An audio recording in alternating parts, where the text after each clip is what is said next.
Okay, I think you're good. Say so. Just say anything. Okay. Hey. He's good. Yeah. Go. So first of all, Anthony, I hounded you at the party last week and said, "Hey, you want to be on? You want to be on?" And you're kind of hesitant, but then you reached out to me, Right. and said, "I'd actually love to be on," and I genuinely appreciate it. You said, "I want to tell my story," or "I want to share my story," which to me could mean anything. That could mean like you want to read "Mary Had a Little Lamb." It could be all kinds of stuff. Right. But I want you to talk, and I've got questions that I've already thought about, and organically we'll come up with some things with you. But Sure. Feel free to like tell us where you're from, what you do, who you are, all that kind of stuff. Sure. Well, I'm Anthony Nieves. I am 27. This is my third year teaching, going into my third year teaching. I teach at that specific place. I'll leave it at specific place for everyone else. I was like, let's stop it there. But I teach at a high school in Houston. And I teach a variety of things. I'm a director. I teach an inclusive theater class as well, which is always really cool to talk about. And I teach Tech Theater 1 as well at the school. And originally from New Jersey, born and raised there, and then moved down to Texas about, feels like forever, 6-7 years ago. Okay. And that's kind of my whole So, self. what made you move down south? Actually, I was dating someone, and I moved for that person specifically. Yeah. Okay. So, and now my future husband actually is in a week. We're going to get married in a week. Oh wow! Yeah. Wow. Yeah. Okay. That's a whole nother story right Yeah. there about what colors are you? It's literally a production. I swear to you, it's costumes. It's what sound you're doing. Yeah. The only thing I don't have to worry about is lights because it's outdoors. But I'm like, also, it feels like picking a venue is like picking a stage. It's script and everything. Oh yeah, that's exactly what it is. And my wife is a theater teacher too, so when we got married, it was the same thing. It was you're looking at it as a director, not as like just two people getting married. So yeah, I get that. And the funny thing is that, excuse me, I was so busy with school throughout the year because we put about, like, between me and the head teacher, we put about 7 productions up a year. Wow. Good for you.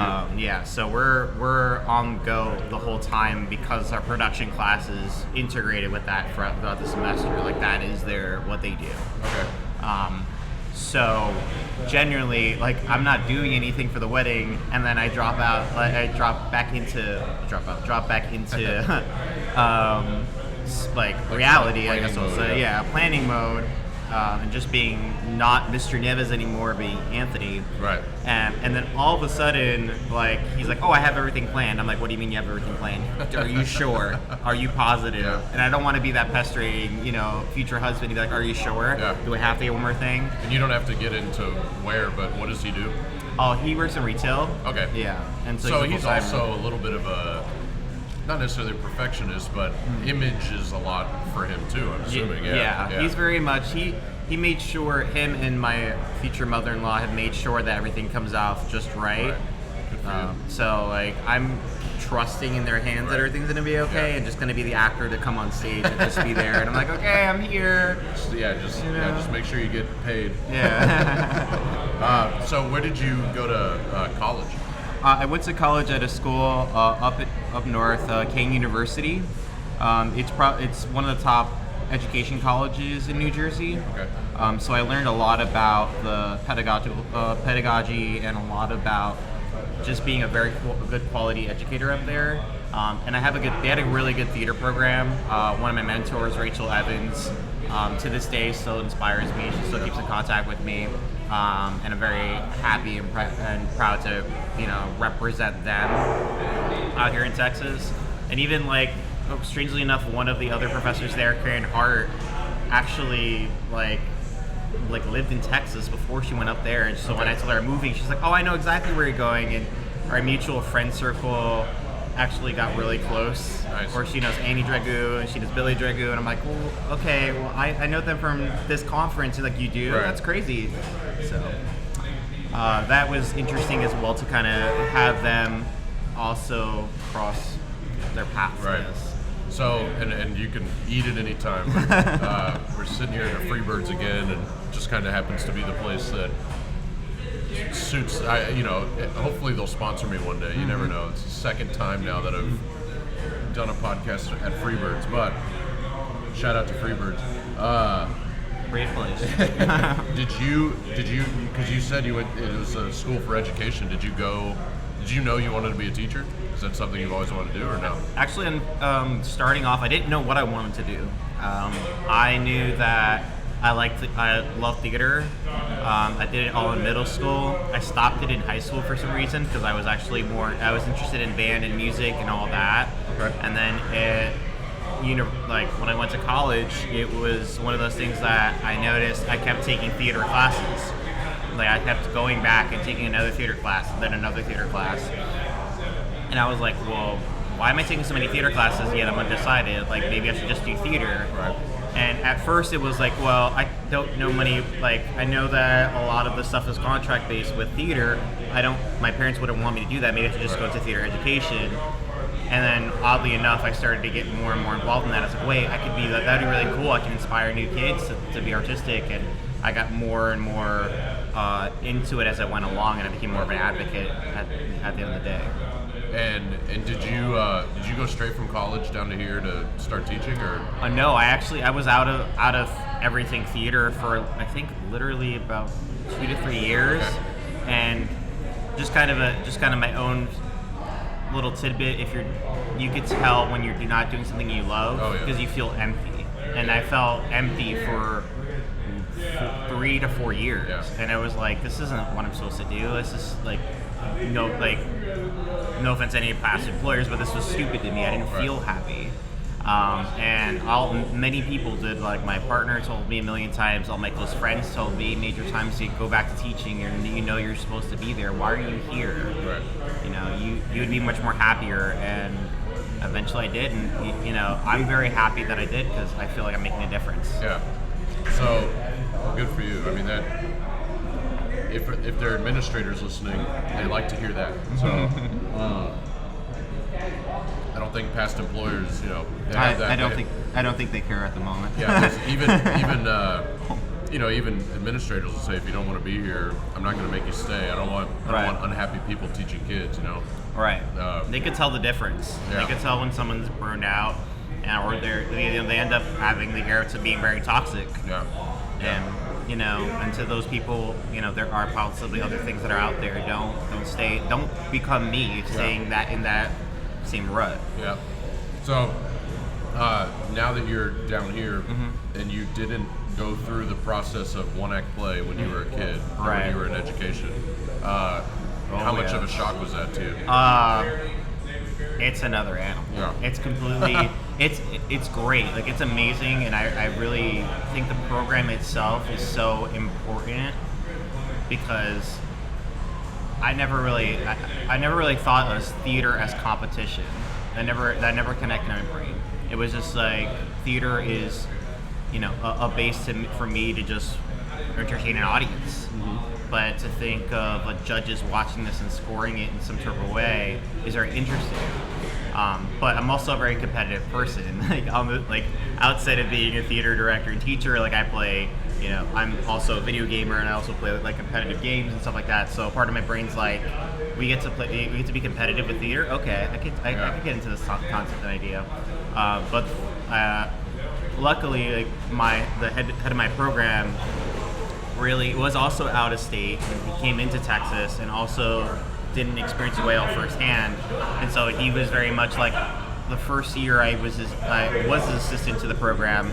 He very much said, "Hey, let me show you what UIL is. Just take the back seat. I'll take care of it. I could give you a handbook. I could make you read the handbook. You won't understand it. Right. You still won't.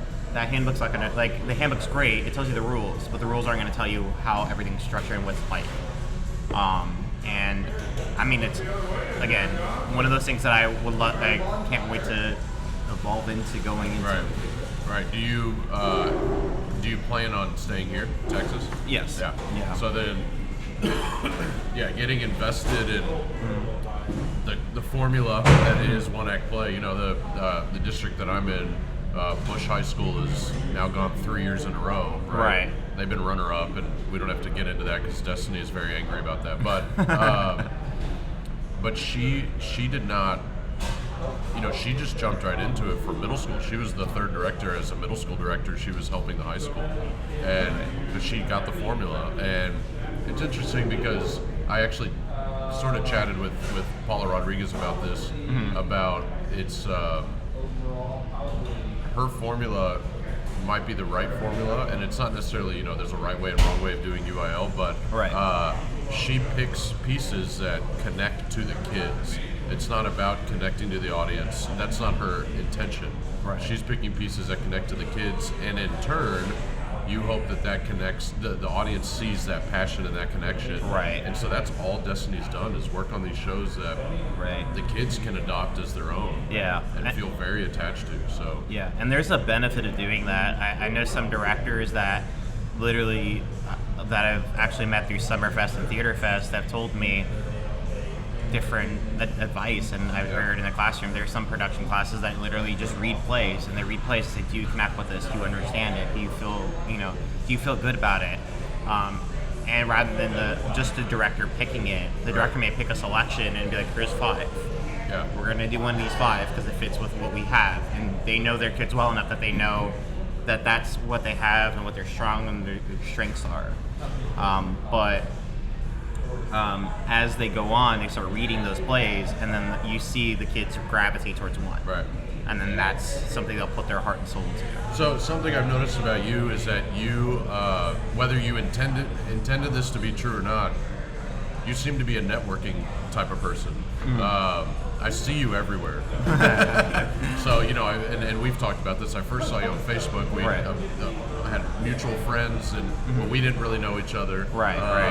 And but I would always see you at Stewart's thing, or I would see you at Thespians, or I'd see you at even TTA or something like that. How important do you preach networking to your kids? Like, you know, something I do is I tell them, you could do a show for free, you could do a lot of stuff for free, but walk away with a relationship, walk away with a connection, because that could eventually lead to XYZ that will be very lucrative. You seem to be somebody that maybe also believes in that, just because I see you everywhere. So. Well, I'm not afraid to say out loud to people that I don't know everything. I'm very much a person saying let's see, like, cards on the table. I'm a third-year teacher, and I'm still learning a lot as I go along. So it's very important to me to go out there and to make sure other people, I hear other people. Oops, excuse me on that. Time to take your pills. No, it actually was your alarm to come here. I was like, hey, come here.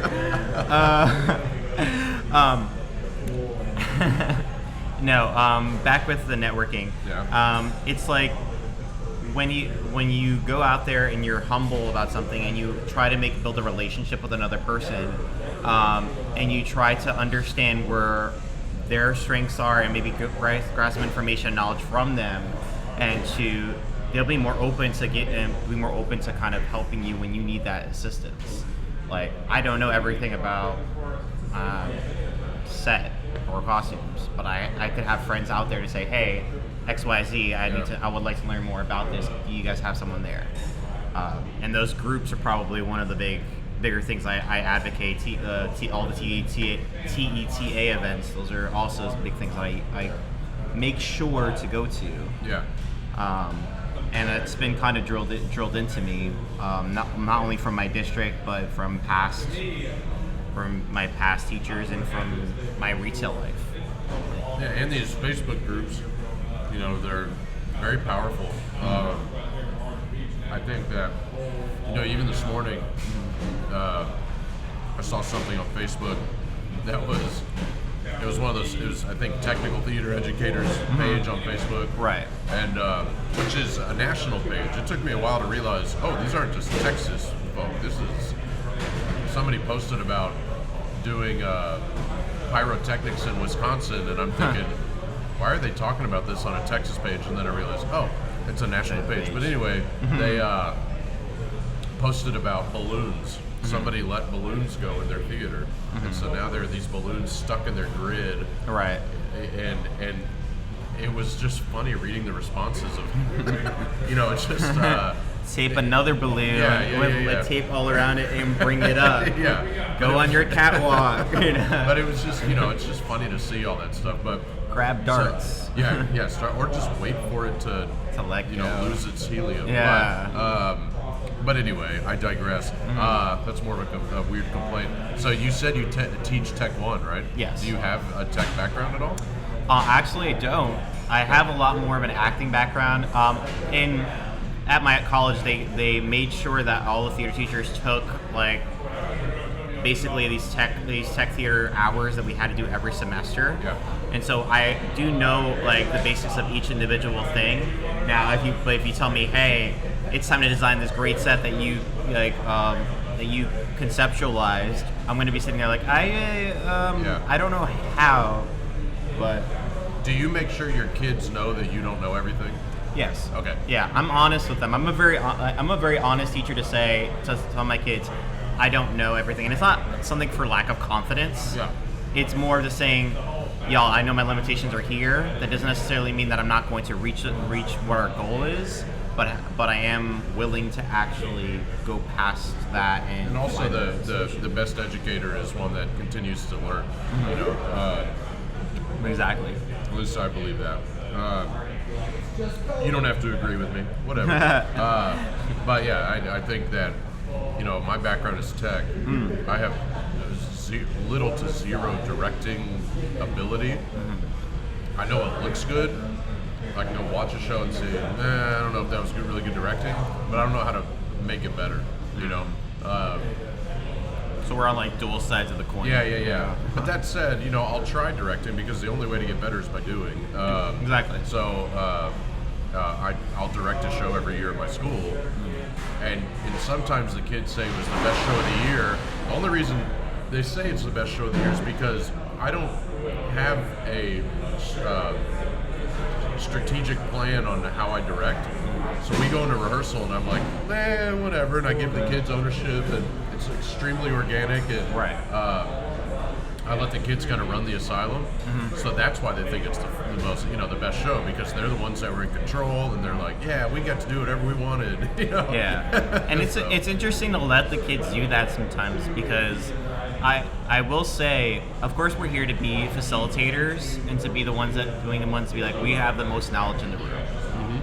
But sometimes give the students the ability to rise to the occasion, and you can see them succeed really well.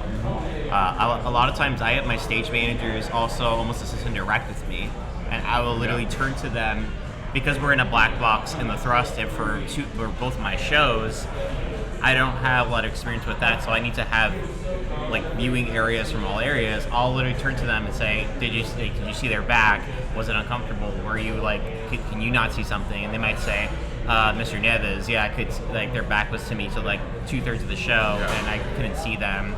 So that's a note we have to get to the actors. I'm like, okay, you give the note. They're like, what? I'm like, you give the note.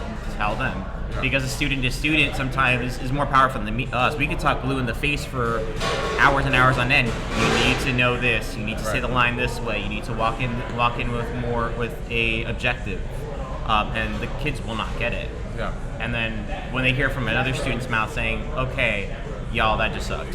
That was bad because X, Y, Z. They'll be like, oh, okay, it is bad overall. It's not Mr. Nieves saying it, or Mr. Miner saying it. Yeah, and I think every director, even professionally speaking, and I've said this before on here, but when you go and you get in one act play, or even just your own home show, if you have a former student come back, or maybe you have a friend come in that wants to just a fresh pair of eyes, and they give notes, and half their notes are notes that you've already given 100 times, and you just give the students that look I told you so. I mean, you need to listen to me. I know what I'm talking about. Yeah. But that happens all the time with everybody. It's literally, sometimes I've even pointed at them and just pointed at the person. It's if I'm pointing at them, it's because I already gave you this note and you're not listening to it. Yeah. And if it's noticeable to an audience member, you Yeah. need to change it. You know, and you want you to look good. Well, and their reaction is always, you know, when they hear it from somebody else, like, okay, and they sit there and they write it down. They're like, You're like, that was a good note. That was a good. And you're like, you son of a. Yeah. You're sitting there like, really? Yeah, exactly. Really? Okay. That's why. So my kids now know that I've got this podcast, so they're always weary of, is he going to be recording? Is he going to be recording? So it's funny to you know, their new reaction of things is a little more alert, I guess, Yes. because they think that I've never ever recorded them in a setting where they didn't know. Right. They have been on before, a couple of them, but they know that this technology now is always with Mr. Miner. So it puts them on high alert of you know, he could be recording us right now, so it's kind of fun. Watch whatever you say, Yeah. kids. What's so this is always in an interview, like a job interview. Right. If you could do one show, budget wasn't you know, that you had millions and millions and millions of dollars, what would that be?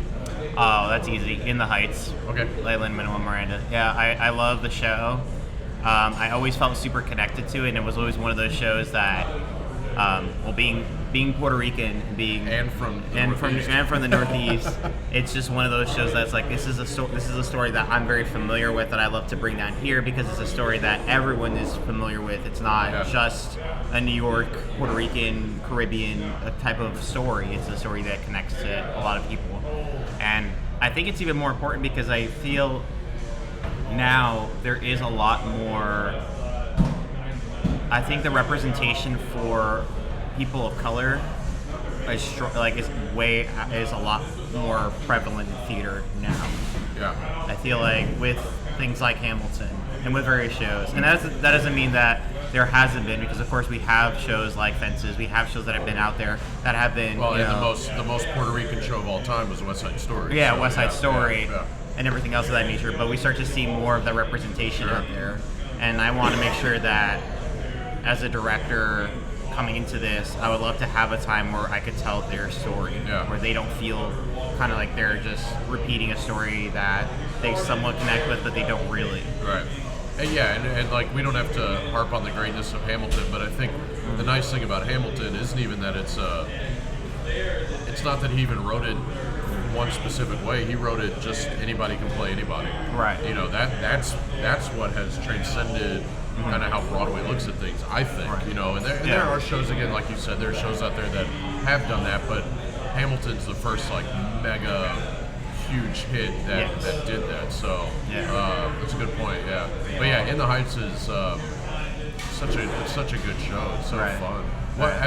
So you mentioned you're Puerto Rican. So what's a little bit of backstory? How did family get to where they got to? Both my mom kind of came up from Puerto Rico right around, I would say around 16. My dad came around about 22, and they both kind of met at. They did not know each other? They didn't know each other. Okay. No, they met in New Jersey, and they both met each other. From what I understand, they were both working at. I think there was like a lodging area. It was like it was like a hotel or something of that nature. Okay. And they both started dating, and then eventually time goes on. Right. They got married, and then I came along from there. Yeah, and it's one of those stories. I was like, okay. And I have an older half brothers, like twice my age too, from my mom's previous marriage and all that. Have you been back to Puerto Rico?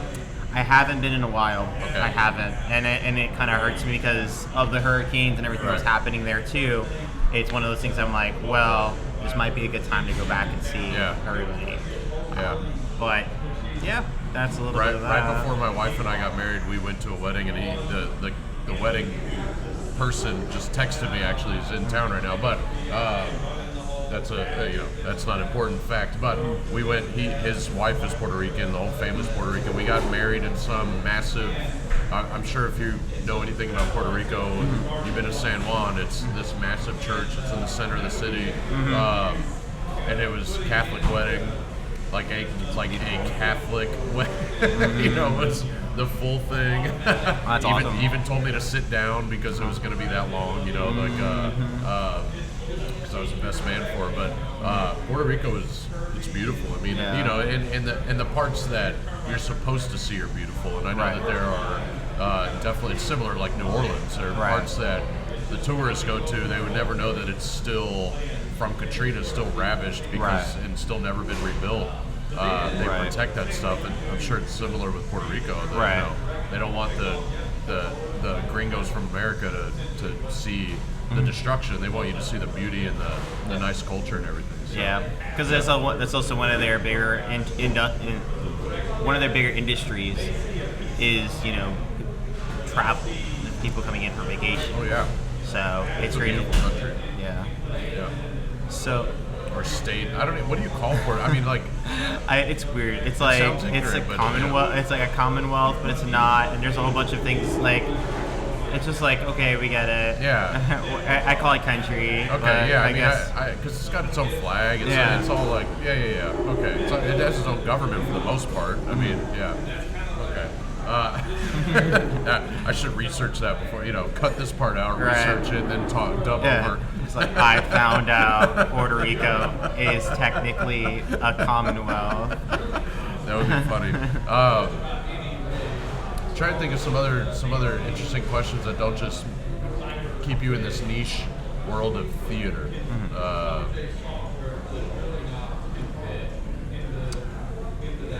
Is there anything you want to say? Like, is there anything that you want to share that, you know, I've asked everybody similar questions, and you already answered the competition one. And I'm going to cut all this stuff out, but trying to just think of other things that are unique, because I want this podcast to, it focuses on education and theater and stuff, but it also is like, let's get to know these people, you know. Sure. With Luis Munoz and Paula, people that we only know as email responses, my goal is to get to know them. Like, let's find out who these people are. They're humans. They're not just a rule. They're not just somebody that answers like questions about rules in one-act play. Right. So there, you know, there's more about Anthony that I want to get to know, but what are the colors of your wedding? Blue, white, and yellow. Blue, white, and you said it's outdoors? Yeah, it's a country wedding. We're getting married at Van Black. Okay. That's outside in Bay City, I believe. But Texas still. Oh, so yeah. So coming down from New Jersey, right? Right. How much of a shock was this weather? Like, it was a change for sure, because I had to deal with. Did you have to get a new wardrobe or anything? I definitely had to get accustomed to a lot of things. Yeah. Like, one of the things that was really weird about it is the seasons. Like, we'd be in the middle of winter. There are no seasons. Yeah, we'd be in the middle of winter, and I put that in quotations. I just noticed you guys can't see quotations, so winter, air quotations.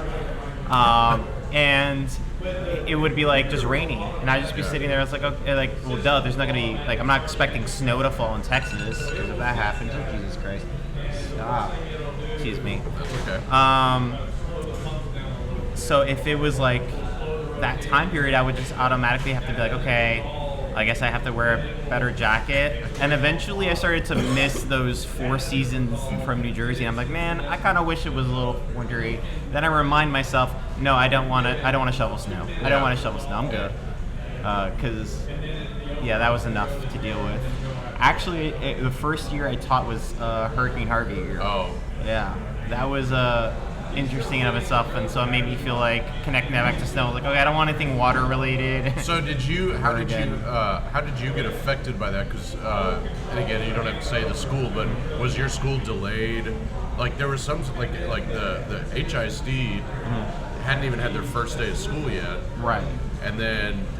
Fort Bend was already in school, so we actually missed school, whereas HISD, they still missed school eventually, but they didn't miss as much school, you know. Yeah. So it was about, from my understanding, about a week and a half, 2 weeks. Okay. So from what I recollect, so it was about we missed about 2 weeks of school.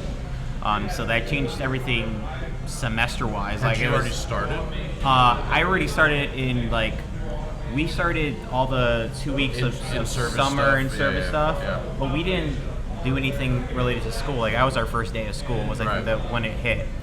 And it didn't affect me, thank God, but it did affect a lot of my students. Right. Like a lot of them, when they came back, they had a lot of baggage to come in with. I feel so bad. I remember talking to a kid and it was Thanksgiving time, and he was like, I said, hey, what are you doing for Thanksgiving? And he's like, well, my whole house flooded, so I can't. We're not doing anything there, so we're gonna just meet up at a Denny's. Right. And I was just like, that's horrible. Yeah. You know, like I don't know how to respond in that moment. I was just like, I'm so sorry to hear that, but I'm sure you can still enjoy it at a restaurant. You know, Yeah. you're there with your family. But like in the back of my head, I was like, that's such a horrible question to ask. Yeah. You know, come on, be more sensitive. But I think it was even just the overwhelming amount of people coming in just with that like sad look in their eyes that they lost their house or that there was something that affected them. It was a bit of a harder year to start off with. But I mean, it helped. I mean, it changed our season too. Actually, I just remember that one of our shows that we were supposed to do right in September, because we start really quickly, had to get changed all the way to January, which in turn affected UIL, and it was a lot to go along with that first year.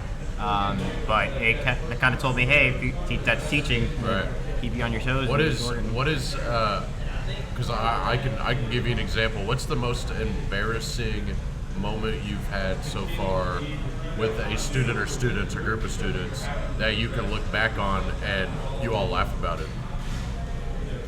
I'll share mine while you think, if you want to think about it. Yeah. So I'm real hard on my students when it comes to high school relationships. When they come in and they're like, "Oh, I'm dating so and so," I'm like, "Well, today you are." You know, like I'm very just kind of a jerk when it comes to that stuff. Mm-hmm. And so this girl came in, dating a guy for quite a while. Pretty girl, handsome boy, like, you know, I'm sure other people wanted to court these two, if you will. Oh, lovely. And I know the boy for sure. Right. And I said to her, and I remember where I was sitting in the tech booth or whatever, I was like, she came in and was upset. I said, "How could you be upset? You're dating this boy." And she goes, "I'm not anymore. We broke up." And like just breaks down, and I'm sitting there like, way to be a jerk, Mr. yeah. Minor. I was like, well, I told everybody, you know, Yeah. that's how high school relationship. And so one of the girls that was, I think we were like programming lights or something. We were in the tech booth. But, Right. she goes down. She goes, "Minor, come on, man." And she goes and consoles her. But now I can look back on this. This girl graduated a couple years ago, and it's funny because it's like, you're right. High school relationships are, for the most dime a part, dozen, yeah, it's like, you know, you've got your handful of high school sweethearts that go on to get married. I've gone to a few weddings that are like that, but that now at the moment was like, oh man, I kind of feel bad about it. Right. But now it's just, haha, you know, I told you so. So, do you have anything like that? Off the top of my head, I can't think of one at the moment. I feel like this is one of those things I'm gonna figure out later and be like, oh man, that moment. This is when we cut in the phone call from Anthony. Yeah. You'd be like, Minor, I remembered one. Like, What? Well, then, what is? I mean, is there something that because they say you're not good at teaching until you've done it for 3 years. So now you're kind of at that point where you can feel more confident. Right. But these past 3 years, has there been any sort of moment where you're just kind of like, well, I didn't really know that, and you know, you were kind of figured out by the kids that well, Mr. Nieves doesn't know, you know, I don't know where I'm going with this, but it's like, is there an embarrassing foot in your mouth moment that you've had? Maybe it's not funny. Maybe that's the part that makes this question hard, but. Right. Yeah, no, there was plenty of those specific moments, I feel. Yeah. A lot of times walking into a program that's already built and already like established for quite some time. Yeah, like your school's been around for a while. Yeah, so, and and the director has been there since the school started. Okay. So he's been there for quite some time.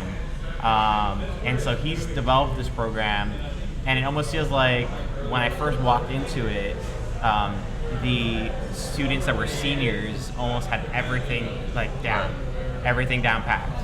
And I'm walking here my first year, and I'm trying to establish some sort of like dominance as a teacher. Yeah. Be like, okay, this And is put my your class. own stamp on it. Yeah, and put my stuff, own yeah. stamp on it. And I was teaching, and the president would walk in, and she would say certain things. She would say like, "Oh, we have this happening. Oh yeah, and by the way, don't do X, Y, Z." And it would be things that like are important. Hey y'all, keep your phones outside your pocket. Don't do that during rehearsal. That's rude. Get off your phone. Like she'll like look at people and say, "Get off your phone," and be really. To this day, I still look at it. She's very strong. She's a very vivacious person in that situation. Like very stringent on what her authority. It was a leader. But like I would also like say the same things back, kind of like, yes, I agree with this completely. Yes, I totally do this completely. And I look back at that now, I'm like, I shouldn't have done that. I sound like a parakeet. Like they don't need that, you know. And I was to the end of the year where like the board said, Nieves shouldn't do that. It just makes it feel like, I think they even said like it feels kind of like he's like mansplaining things because they were women. They're like, we don't need a man to tell us that. And he was like to tell us that what we're saying has authority. What we're saying just has authority. Right. And at first I kind of was taken back by that because I was like, no, I'm totally like I support anybody doing anything of that nature and having that authority in that position. But kind of like I leave that and I'm like, well, I should let the kids lead in this moment, and I'll take a step back and I'll learn and I'll jump in when necessary. So being okay with kids leading, I guess, going back to our original conversation with that. I think the other thing that was, as a third year teacher, I'm looking back on it. First year is a lot of understanding curriculum making and building your curriculum. One of the classes that even to this day propose a unique challenge, but one that I'm very happy to have, is my inclusive theater class. Okay. That's right. I wanted to ask you about that actually. Right at the top, you mentioned that. So speak more about that. So my inclusive theater class is a class in which we have various students without disabilities in the class, alongside students with disabilities, and they all come in. We call it the inclusive theater class because their job is to basically connect with each other and as a pair begin to work to do a specific theater project or specific theater scene, whatever we're learning. Like this year I did pantomime, I did tableau, I did a variety of things throughout the year, building to scene work. And it's the challenge of that is understanding their unique disability and using it basically trying to connect with them still. You know, I had students that I had a variety of disabilities that sometimes propose a challenge for me to teach them, and sometimes the student leader would look at me like, okay, I don't know what to do. Do you know what to do? Yeah. And sometimes it's like, as educators, we're like, for me personally, I had maybe so much training in special education, and especially first year, I felt as though that gap showed a lot. Right. Because it was like, how do I both understand what I'm doing in this theater class and teach them something that's relevant to them that they feel connected to, but also try to overcome this bridge as well. And going back, not to speak ill of that, it was a challenge. But it's one of those things that when we get past those challenges, though, it's so rewarding. Like the students, I think, I love the class, and I love to see where it goes, because the students overcome it and they feel so much more empowered by it, both student leaders and the inclusive theater, the students with disabilities. And it's one that I've kind of grown to loving more and more, and I'm trying to develop as much as I can. Right. And that was one of the big ones that I tried to network as much as possible, because I feel like it's such a rare instance to have it, but I think it's important to have it. Right. Because they deserve to have the opportunity to do theater as well. Well, it's also, the outlet.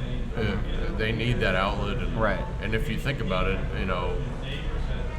they can't do band or orchestra because it's a most people can't do band or orchestra because you have to be able to play an instrument. Because we do the same thing. We don't have an inclusive program at our school, but we have a deaf ed program at our school. So we have a lot of hearing impaired students in our classes. Right. So it's it's not as deep as an inclusive class, but it is one of these that kind of for the previous director and I, and now the current director and I, open up discussion about, well, maybe we could do a show that, like a full-on production that includes this this culture, this community, and which we would have never talked about if we had not had those students. You also have like a lot of theater companies including that as well. Yeah. Like Deaf Yeah. West is a big one. Yeah. And they just did a production of Spring Awakening with all that involved. So. Well, yeah, it's become kind of a thing. Yeah. And having was it Spring Away? What was the show that had like side by side? It was popular like a year ago that they had actors. Two actors playing the same part. Yeah, One was that was Spring Awakening. Okay. Yeah, Okay. that was one that hit Broadway for a while. Yeah. Okay. Yeah, and it was actually really like I saw bits of it, and I thought it was so powerful to talk about that because you're telling a story in a way that everyone can understand and communicate. And I think it's an important thing to have a program where students in general can communicate and can feel empowered to do. I mean, the variety of social skills they just learn by being in the class and having students. I think just primarily I've had so many people thank me for just having students that walk in there with no judgment. Right.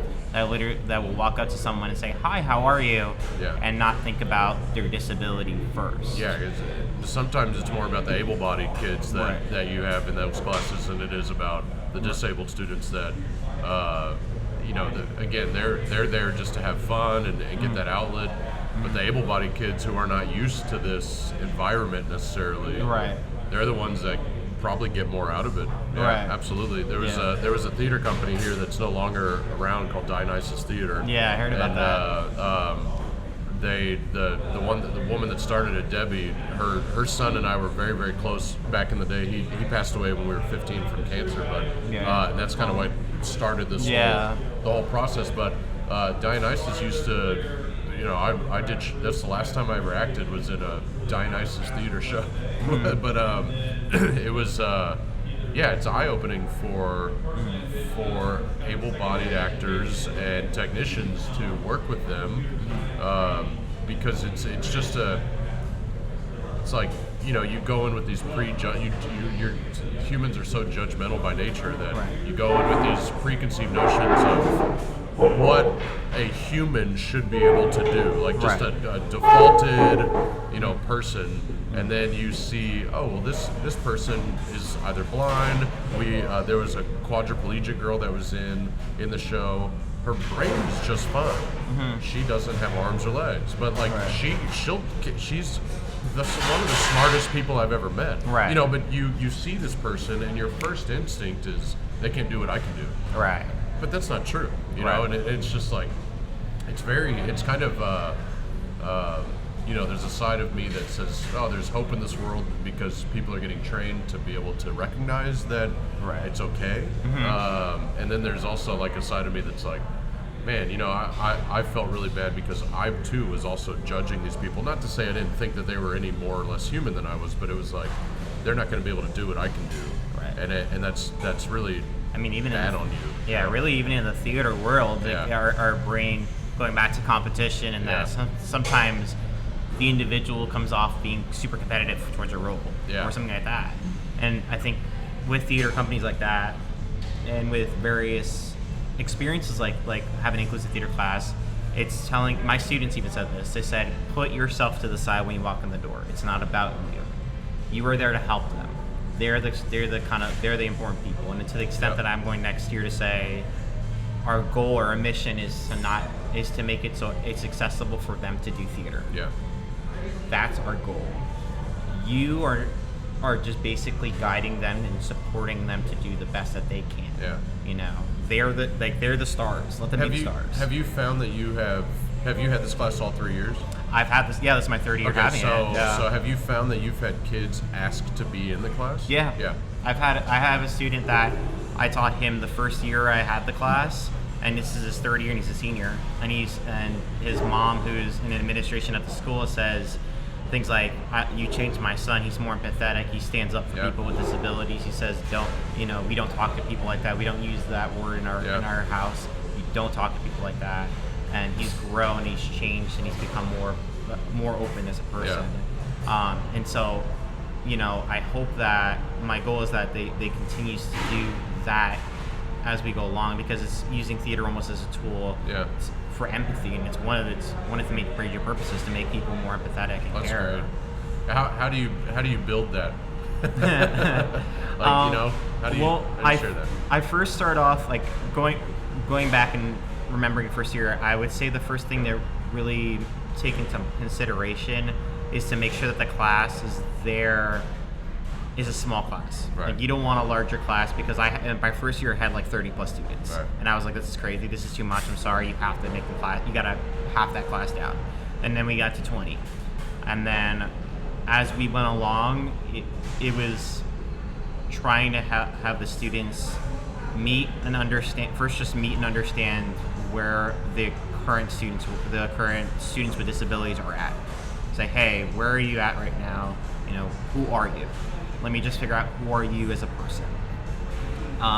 And less about their disability, although that will be prevalent, and more about who that person is, what they like.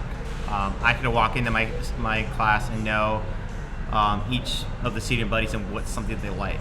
And if they get into a rut, I could use something that they like as their language. Like, I had a kid that was like, he loved Dragon Ball Z. And I grew up on Dragon Ball Z, so automatically I walked in and I would like tap him on the shoulder and be like, okay. Like, he'd be like, he had anxiety, he had like an intense amount of anxiety where he would like cluster in a ball. And I would walk up to him and I would say, hey, like, let's pull a Goku. He pushes through something, we're gonna keep pushing through it, right? It's like, what does Mr. Nieves say? And he's like, one step at a time. Everything's one step at a time. We take everything, we break it down. Building it, honestly, most special education departments are very pro having some kind of outlet for the students. So getting their approval to have your back on that is also really important, and making sure that you are, again, networking with the every individual sped teacher, like, because they know their students better than you will ever know them. So being like, okay, well, how do they, what is something that they, here's a specific issue that I have in my class, I'm going to say it like this, have you found anything that's a positive way to get them out of it? And sometimes they'll have a solution immediately, and sometimes they'll have to say, unfortunately, this is the only thing I found out, and you will discover it. Right. And then also just this is just coming in, but like, that class also you have to have a special additional amount of patience, because there's going to be times that things are going to be nothing like any other class you'll have, but at the end of the day, it'll be for such a great reward. I think one of the her name drops out of my head at the moment, and I'm the worst thing with names, but I remember going to TETA, going to an inclusive theater workshop, and I'm very happy they have that. I hope they continue to have that. If not, I will put my name out there for it. Said it'll be the class that you work the hardest for, but it'll be the class that you'll also get so much reward. Yeah, it's the most reward. Yeah, sure. Yeah, no, it's it is very rewarding. I mean, and again, like I said earlier, it's almost just as much rewarding to see the students that their expectations were already set to have them change. It's that's also fun. So that was heavy. Yeah. So, light question, we'll wrap up. Yes. I didn't let you eat very much, but so you said you're a gamer. Yes. And do you want to plug your brother's? But you can if you want to plug your brother's podcast. Not that I don't know if anybody listens to this that is a gamer, but what's your game? What do you play? What do I play? Yeah. A lot of times I play recently Apex Legends. That's kind of on the Xbox. I play a little bit of Rainbow Six as well. And I'll go into Overwatch on occasion and go over there too.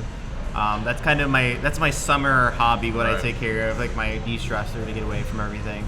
And surprisingly, again, it's funny because I'll say that to kids and their jaws will just drop. Right. And they're like, "Oh my God, you play?" And I was like, "You don't play. Yeah. Get out of here. You don't play." And I was like, I'll start naming the characters I play with. And I'm like, "This is who I play first. This is who I play as second. I don't like the way they did this and that." And they'll start connecting with you, and then it's a drop. Have they tried finding you? Some of them ask me for gamer tags and stuff, and I'm like, "I'm not playing with you. You know what? This is the thing. Graduate high school. I will play with you afterwards, but I don't need you to be like, you know." My thought process is like, I act like a different person on there, not a completely different person, but like I'm not. It's kind of for protection. Yeah, it's like for my protection, I don't feel comfortable with that. Yeah, so that's funny. Yeah, I've always liked video games, but I play sports games. I've never been able to, other than, what's the James Bond, the one that blew up? Oh, GoldenEye. Yeah, GoldenEye, you know. Other than kind of GoldenEye and Doom on the computer or Wolfenstein, but I've always been sports, wrestling, those kind of things. I love wrestling, though. Yeah, wrestling games? I love wrestling. I'm a big WWE and AEW fan. Oh, are you? Yeah. Oh, see, that's a whole other podcast. Do you know who Jay Thomas is? Do you know Jay Thomas? He's contest manager. Oh, yeah. You know Jared Barry? Yes. Yeah. So Jay and Jared, both guys that put together are probably 200 pounds soaking wet, right? Right. They're both big wrestling fans, and so I've had Jay on here. I know, right? What? Hold on. That has to be some conversation I have to have with both Jared and Jay. Yeah. Like, you're into wrestling? I didn't know this. Yeah. Tell me more. So I've had them on, Jay, a couple times. We've talked on this podcast about wrestling. Yeah. That's funny because I've flirted with the idea because I've been a wrestling fan since I was 3 years old. I mean, I was raised on this. Right.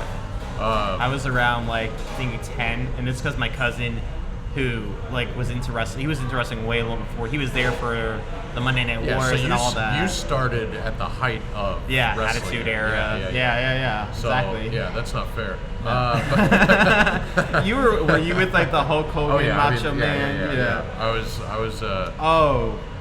Funny moment about that. Actually, I do have a funny moment. So, we do comedy sports. Sure. Houston at our school. So we have the high school league. Yeah. And we have the faculty game, and I play always the faculty game. And one of the games that they play is "Let Me Tell You Something, Brother." And you're laughing now, so you can understand. But for everybody who's listening, basically you have to walk in like you're Hulk Hogan, and you have to start saying it. You have to do an impression of Hulk Hogan and kind of include the occupation they throw at you and make a pun out of it. So it'd be like, "Let me tell you something, brother. When you're talking to the doctor, when you're in the ring with the doctor, you better have some patience." I feel like so Kelly Harkins is a longtime comedy sports. He's been around with comedy sports forever. Since before I knew him, which was in college. And I forget where he teaches now, but I want to say it's in Spring Branch. I could be wrong about that, but he's a middle school teacher. But he, I know Kelly. Yeah. So he, I don't know this for a fact, but I bet he started that game. I bet he invented that game because he's a big wrestling fan too. And so, there you go. And I could see him doing that. But that's funny. So we'll have to talk wrestling at some point. Yeah, so, especially because you just said AEW as well. Throwing that little nugget out there. Yeah, no, I'm a big wrestling fan. That's something that's another thing for sure. Well, and I think I scrolled through your podcast and I saw wrestling. I was like, WrestleMania, and I was just like, hold up, wait a minute. And I was like, I think that might have sparked a little bit. Okay, maybe I should talk to him a bit more. Well, on that note, we'll